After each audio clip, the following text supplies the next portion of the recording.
I have faith that the Constitution will be saved as prophesied by Joseph Smith. But it will not be saved in Washington. And when you understand how astronomy works, because now you have to learn astronomy in order to understand these prophecies about the signs in the heavens. If you ignore astronomy, refuse to take it in school, refuse to study it, you're not going to understand biblical prophecy. As much as you want to understand biblical prophecy, if you don't understand astronomy, you're going to be clueless.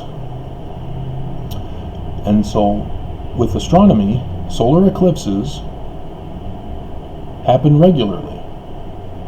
So, how do we know which one is the one? Again, do you think that they knew when? And I'll get to it in a second. And it doesn't look like I'm going to get to the false prophet. Sorry, Mormons. I'm not going to reveal Nelson as the false prophet. Oops, I did it again. I spoiled the ending.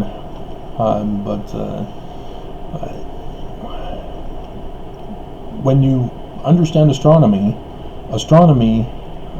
is also identified through mathematical formula, calculus.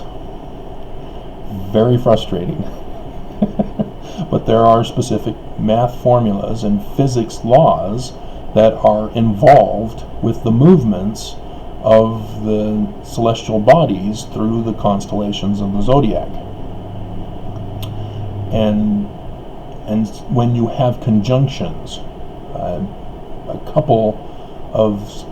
at least a couple of celestial bodies joining together in close proximity, that's called a conjunction. And when you get rare conjunctions, or the more you add to the conjunction, the rarer it is to occur, because they all go at different speeds and retrograde, some of them, and all this different stuff. So the more involved with a sign in the heavens, the more you're going to be certain of a specific date. So we get to Revelation 12, for example, and there appeared a great wonder in heaven. What's a sign? A woman in heaven? They can't breathe in heaven. Obviously, it's a constellation. Virgo, the woman's sign. Clothed with the sun. Right there, you have a conjunction of the sun in the constellation of Virgo. When does that occur? It happens on a yearly basis. Middle of September, middle of October. And as the sun moves through all the constellations of the zodiac throughout the year. And so now you have a time period of what you're looking at because of the conjunction that was mentioned by John the Revelator. And the moon under her feet. Well, again, the moon also rotates around the earth at a consistent rate of 29 point blah blah blah days around the earth. And so it goes through phases as well. But it doesn't give a specific phase. It just says when the moon is under her feet. And so that is now a third object with this conjunction where the moon is at her feet. And so now it's even more rare. It's less likely to occur the more you add to it. So you can identify the specific date in the future. And then upon her head, what's upon her head? The constellation of Leo. Excuse me. The King constellation, as the Lion King, if you've ever heard of that. And that's a symbol of kingship. And so it has its chest as if it were an amulet worn around its neck. The star Regulus, Regulus. The us is the grammatical ending for masculine singular, and regal, king star. And so it's saying 12 stars are on her head. Well, now you have to understand ancient understanding of how many stars make up the Lion King constellation, Leo. And you can't just assume that it's automatically 12, because now you've destroyed the timing of what he's referring to here, because they understood it as 9 stars, which means 3 planets have to be added into that location in order for John's revelation or timing, date in the future, to take place. And because you're now adding 3 planets on top of these other 3 conditions, you have a very specific, rare, once in a life existence occurrence, because you have to get 3 planets. But that's not all. We have another one. And she, being with child, cried, travailing in birth, pain to be delivered. And she brought forth a man-child. You have another planet that's hanging out in her womb for a pregnancy period. That is Jupiter. Jupiter retrogrades in each constellation for a period of about a pregnancy. And so you have to have Jupiter in that constellation, in the womb area even, not at the head portion, retrograding there, but retrograding in the womb. And you have 3 additional planets above her head in the constellation of Leo. You have the sun, which is the middle of September to the middle of October, and then you have the moon at her feet. You now have a specific date in the future, depending on the calendar you're using, will depend on the date that you're looking for. Our calendar date, 23rd of September, 2017. We now have an actual date to look for all the other signs of the heavens spoken of in all of Scripture. And guess what happened a month previous? 21st of August, 2017. The sun was darkened. Not only was the sun darkened, the day that it was darkened, you'd have to know Egyptian, the religion calendar. Because guess what that day was for the Egyptian religious calendar? That was the New Year. They do not have a 365-day calendar for the Egyptian religious calendar. And so every year is a different day in our calendar for the New Year. And so to have on the New Year of the ancient Egyptian religious calendar a total solar eclipse,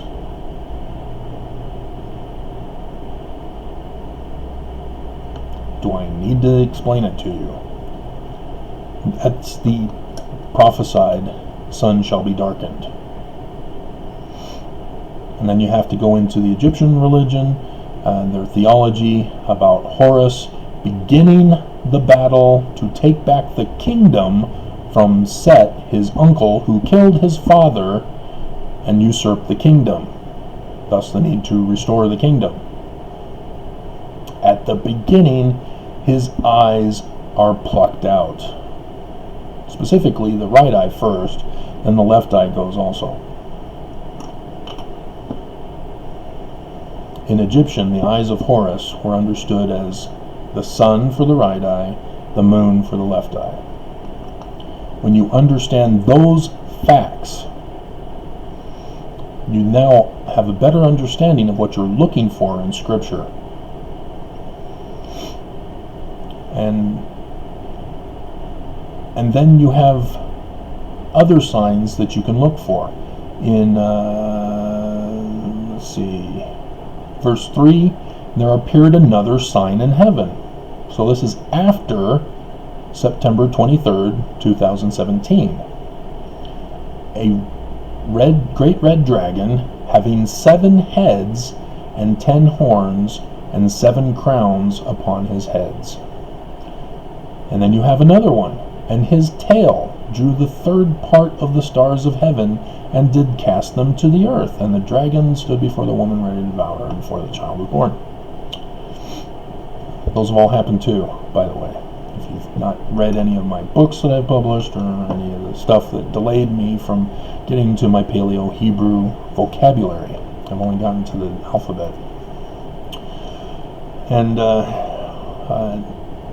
once you have a specific date that John gave us in verse 1, you now can search for and find all the other prophesied scriptures for the signs in the heavens. And when you find those dates, then you learn more about the background history from Egyptian religious calendars, Jewish symbolism, because the Tetrad in 2014-2015 was the only one to occur on Jewish holy days, Passover and Tabernacles. And that's crucial to understand when you're trying to interpret and understand biblical history. And now that we know the dates, where did those signs occur? And now you have your location.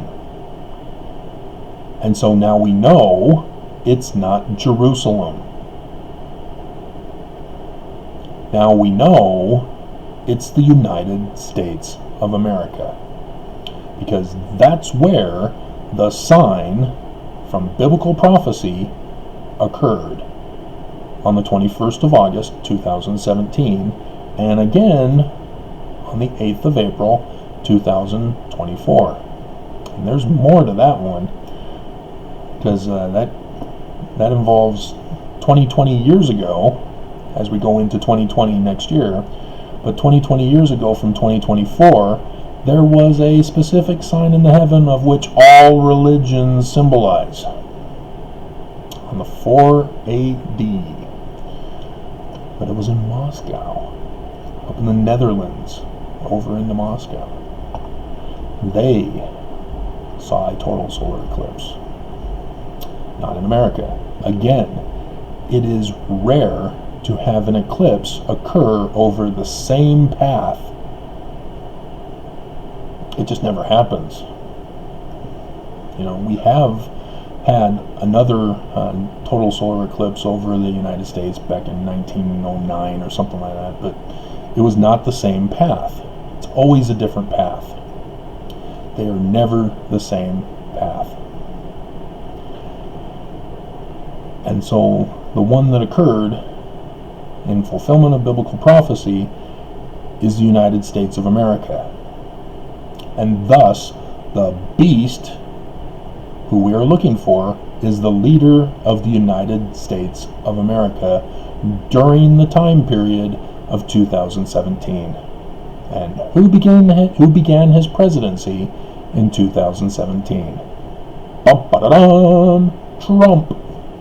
So the image of the beast, who is Trump, shofar in Hebrew, image of beast of shofar, is in gematria and Jewish mystical gematria is 666.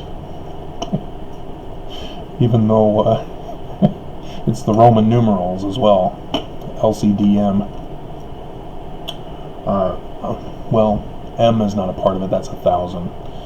But IVXLCD. And that's why he was using it, is symbolizing a nation that would embrace the Roman Republic. the Roman numerals. And thus is America.